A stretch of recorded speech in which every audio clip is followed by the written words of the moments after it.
The beginning after the end के एक नए पार्ट में आप सबका स्वागत है। पिछले एपिसोड में हमने देखा था लूकस के साथ जो बंदा आया था मार्कोस, वो आर्थर पर हमला करता है, पर जैसे कि उसे कोई और कंट्रोल कर रहा था। उसकी वेन्स बाहर आ रहे थे, आंखें बड़ी हो रही थी। बाद में आर्थर अपना क्लास खत्म करके टेसिया से मिलता है और उसे बता देता है वो उसके साथ रिलेशनशिप में नहीं आ सकता।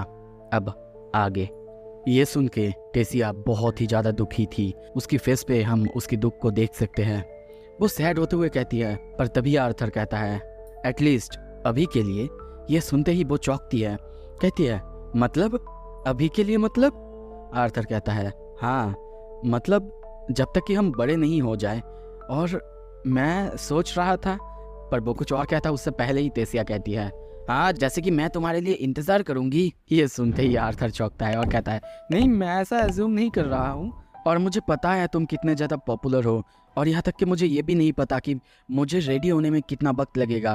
पर उसकी ये सारे बात और उसे टेंशन में देख के टेसिया हंस देती है और कहती है जब तक तुम चाहो आर्थर। और तभी आर्थर कुछ सोचता, वो आर्थर के गालों पे पोक करते हुए कहती है क्या मैं तुम पर विश्वास कर सकती हूँ ना आर्थर? मुझसे ये कहने के बाद तुम किसी और को डेट तो नहीं करोगे ना? आर्थर अब गारंटी देता है। ये सुन के बॉबी रिलीफ महसूस करती है। और तभी आर्थर कहता है देखो, मैं तुम्हें वेट नहीं कराना चाहता, पर फिर भी तुम्हारी वजह से मुझे थोड़ा सा टाइम मिल जाएगा। और तभी वो उसे किस कर लेता है। कुछ देर बाद हम देखते हैं वो पूरे अपने जोन में था, मतलब सदमे में पूरी तरह से कि उसने टेसिया को किस किया है। यहाँ तक कि वो क्लास तक आ जाता है, उसे कुछ भी पता नहीं चलता है। वहीं पे सिल्वी अब मजाक उड़ाते हुए कहती है आपने मम्मा को किस किया है? वो सिल्वी को चुप करने के लिए कहता है और अब क्लास के मैम को देखते हुए सोचता है आखिर अब तक ये क्लास बेसिक से क्यों सिखाया जा रहा है, जबकि एक हफ्ते से ज़्यादा हो चुके हैं। तभी एक स्टूडेंट सवाल करता है बहुत ही बेसिक सा, जिसका कि जवाब बहुत ही अच्छे से वो मिस देती है। पर यह देख के आर्थर को समझ आ जाता है क्यों ये क्लास इतना पीछे चल रहा है, और सोचता है आई वंडर टेसिया हमारे बात के बाद आखिर क्या सोच रहा होगा। सिल्वी तभी पीछे आते हुए कहती है क्या कहा पापा, सिर्फ बात किया था आपने? सीन शिफ्ट होता है। अब हम टेसिया को देखते हैं। वो आईने में अपने आप को देख रही थी और आर्थर के किस के बारे में ही सोचे जा रही थी, वो भी फोरहेड पर फिर भी ये स्टार्ट तो है मेरे लिए, है ना?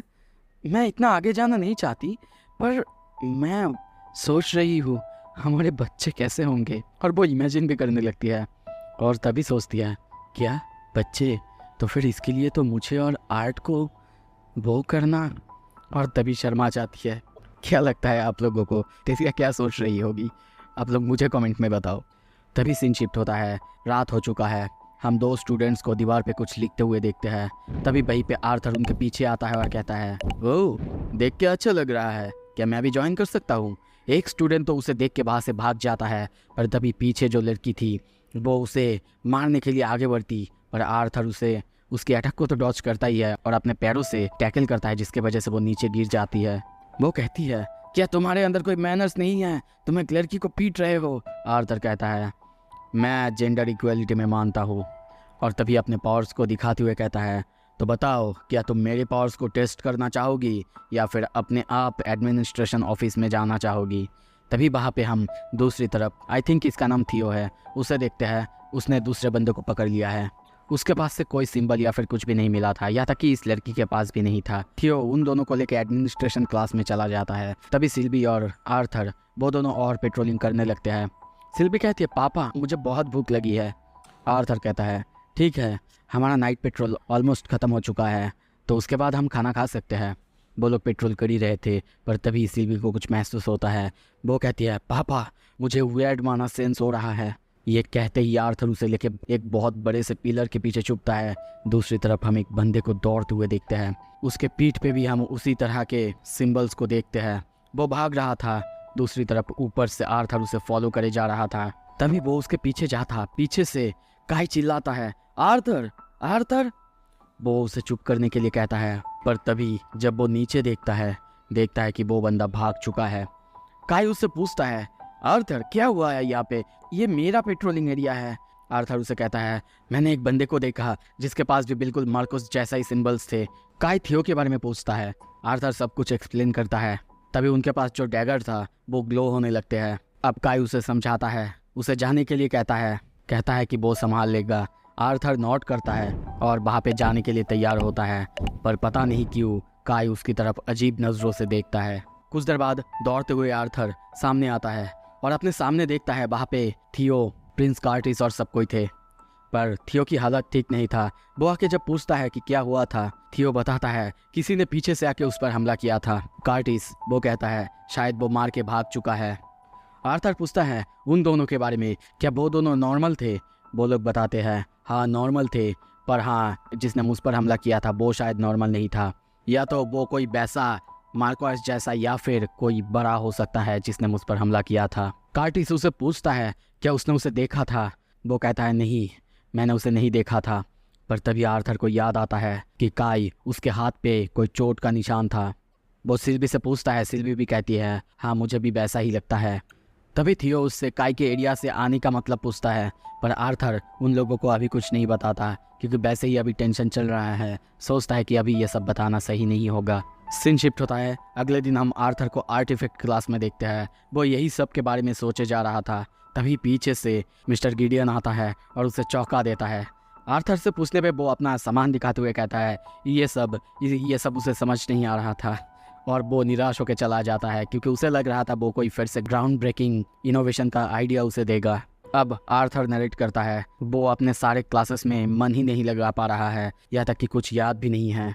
पर तभी वो उसे कुछ लाइट बॉल या फिर लाइट बल्ब दिखाते हुए कहती है ये सब कुछ तुम्हारे लिए, ये काफ़ी होगा ना? आर्थर बहुत खुश होता है।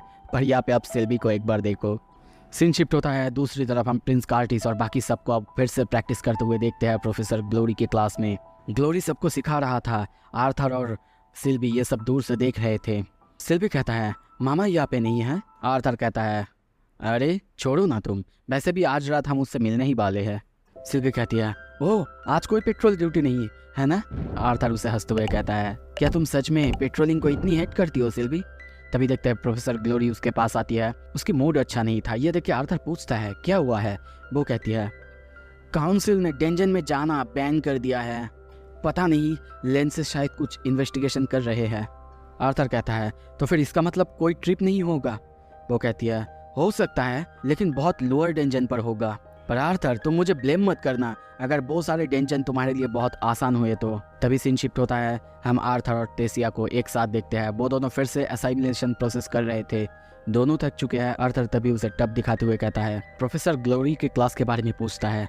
वो दोनों आपस में बातें करने लगते हैं। पर तभी टेसिया मजाक मजाक में पानी आर्थर पर फेंकता है और ये देख के आर्थर भी अब उसके ऊपर पानी फेंकता है। कुछ देर बाद वो लोग ऐसे ही मजाक कर रहे थे। तभी दोनों का हाथ टकराता है। सिल्वी शर्मा जाती है। वो लोग कुछ और करते। तभी आर्थर पीछे देखता है। डायरेक्टर गुड्स का यानी सिंथिया दरवाज़ा खोलती है, पर उनकी हालत उतनी अच्छी नहीं थी। चेहरे पे काफ़ी चोटों का निशान था। टेसिया दौड़ते हुए जाती है, पूछती है क्या हुआ है मास्टर? पर सिंथिया वो उन दोनों को समझाती है कि वो ट्रेनिंग करने के लिए मेज गिल्ड में गई थी। सिंथिया उसे संभाल के रहने के लिए कहती है और आर्थर को अब सिंथिया उसकी नेक्स्ट क्लास के बारे में कहती है और कहती है कि वो दोनों अब उसका ये जगह में थोड़े से ट्रेनिंग करेंगे। कुछ देर बाद आर्थर अब उन दोनों को बाय कहते हुए जा रहा था, पर तभी पीछे देखते हुए सोचता है मुझे पता है सिंथिया कुछ छुपा रही है, पर इसमें मैं क्या ही कर सकता हूँ। कुछ देर बाद एक क्लास में हम आर्थर को यान करते हुए देखते हैं, जो देख के एल्जा बोल से बोलता है क्या तुम पूरा दिन ऐसे यान करते रह रहे हो? क्या तुमने सोया नहीं है क्या? आर्थर कहता है हाँ, पेट्रोलिंग का काम समझते ही तो हो। पर तभी वो उसे the chain casting research club के बारे में कहता है कि उसमें काफ़ी सारे लड़कियां होंगे। ये सुन के आर्थर कहता है क्या तुम कोई पागल बगल हो गया, या फिर पिछले जन्म में तुम्हें तुम्हारा प्यार नहीं मिला था कि तुम अब लड़कियों के लिए पागल हो रहे हो? पर तभी वो चिल्लाते हुए कहता है क्या कह रहे हो तुम हो वियर्ड, क्योंकि हम अपने प्राइम में हैं। उनके क्लास का टीचर वो कहता है वैसे तुम्हारा अगर जवानी पूरी तरह से फूट चुका है तो क्या मैं अपना क्लास कंटिन्यू करूं? अब पूरा क्लास एल्जा को लेके हंसने लगता है, मजाक उड़ाने लगता है। पर तभी वो टीचर वो मार्कोस के बारे में कहने लगता है और समझाने लगता है कि उसका माना लीक क्यों हुआ था। जैसे कि कोई अपने मसल को ज़्यादा अगर ट्रेन कर दे तो उसमें फ्रैक्चर हो सकता है या फिर परमानेंट कुछ हो सकता है। वैसे ही कोई अगर अपने माना कोर या फिर कुछ मैजिक को ज़्यादा ही एक्सट्रीमली यूज़ कर दे उसके साथ वैसा ही हो सकता है। पर आर्थर सोचता है नहीं, सिर्फ ऐसा नहीं है सर की ये बात उसके बॉडी पे जो माना सिंबल्स थे वो या फिर जो माना लीकेज उसके बॉडी से हो रहा था वो डिस्क्राइब नहीं करते। अब क्लास ख़त्म होने के बाद आर्थर का क्लास का समय आ चुका है। वो अपनी क्लास को वही सवाल फिर से पूछता है। उनमें से किसी को भी उसके सवाल का जवाब नहीं आया था, यानी उसने जैसे एक ऑगमेंटर होके भी बहुत दूर अपना अटैक मारा था, वैसा कोई अभी भी नहीं कर पाया। और इसी वजह से वो उनको हिंट दिखाने के लिए लेस्टर को नीचे आने के लिए कहता है। लेस्टर यानी वही बंदा जो पहली बार उसके सामने आया था या फिर उसके खिलाफ आया था। वो एक पेपर का टुकड़ा लेता है और उसे फाड़ के सबको दिखाने लगता है। पहली बार वो अपने हाथ में एक पेपर को बॉल जैसा बनाता है, अपने मुंह से फूंक मारता है जिससे कि वो पेपर ज़्यादा दूर नहीं जाता। पर दूसरी बार वो उसी पेपर को रोल करता है और दूसरे पेपर को उसके अंदर से जोर से फूंक मारता है जिससे वो सीधा जाके लेस्टर को लगता है। अब वो सबको कहता है, आई होप कि ये तुम ऑगमेंटर्स के लिए सबसे बड़ा एक हिंट होगा और कंज्यूरर्स तुम्हारे लिए भी। तभी सीन शिफ्ट होता है। दूसरी तरफ लेंस, वेरियन और आलिया को बैठे हुए देखते हैं। आलिया कहती है, मुझे तो लगा था मैं लेंस आया के साथ एलिनोर में अपने नेक्स्ट मिशन में जाऊंगी। यहाँ पे लेंस वराय ने हमें बुलाया है, आखिर क्या बात है? वेरियन कहता है, मुझे डेंजन में कुछ मिला था, उसी बारे में अब बात करना है हमको, इसी वजह से। कुछ ही देर बाद हम वहाँ पे और एक लेडी को देखते हैं, यानी लेंस वराय। वो समझाती है उसने और काउंसिल ने मिल के आलिया को जाने से रोका है क्योंकि कुछ ऐसा है जो कि उसे ध्यान रखना है। उन्हें कुछ ऐसा मिला है जो कि दिकातेन से है ही नहीं। आलिया ये सुन के चौंकती और कहती है, क्या कहा? दिकातेन से है ही नहीं मतलब? वो कॉन्टिनेंट जिसे कि हमने अभी अभी ढूंढा है, उसके चीजें भी हमें मिलना चालू हो गई है। पर वेरियन कहता है, हमने उन्हें अभी अभी ढूंढा है, इसका मतलब ये तो नहीं उन्होंने भी अभी अभी हमें ढूंढा है। तभी वो पूछता है, जो मटेरियल मैंने दिया था क्या उसके बारे में कुछ कंफर्म हुआ है? विडय वो समझाती है, हाँ कंफर्म तो कुछ नहीं है, पर उसके अंदर माना जो इम्ब्यूट किया गया था या फिर जो भी मटेरियल वो है वो दिकातेन से नहीं है। वो फैब्रिक ही अलग चीज़ों से बनाया हुआ है जो कि दिकातेन का हो ही नहीं सकता। और तभी वो आलिया से कहती है, आलिया तुम्हें यहाँ पे बुलाया गया है और एक मैटर के लिए। वो एक मैप निकालती है और कहती है, इन सारे जगहों में बीस्ट ग्लेड के पास पता नहीं क्यों टाइटैनिक ब्लड वर्म्स को देखा जा रहा है और बहुत ज़्यादा देखा जा रहा है। उनके पैटर्न्स वो भी बहुत ज़्यादा अलग है और इसके वजह से बाकी सारे स्टूडेंट्स या फिर बाकी सारे एडवेंचरर्स उनको बहुत ज़्यादा तकलीफ हो रही है। अब वेरियन वो भी किसी इन्वेस्टिगेशन में जा रहा है। यह सुन के आलिया कहती है, ठीक है मैं अपनी सेंसरी मैजिक से जितना हो सके उतना कवर करने की कोशिश करूँगी। पर वीरय उससे कहता है, देखो तुम जाना चाहती हो ये ठीक है, पर ये डेंजरस हो सकता है। मिका का मिशन जल्दी ख़त्म होने वाला है, उसके बाद तुम दोनों एक साथ जा सकती हो।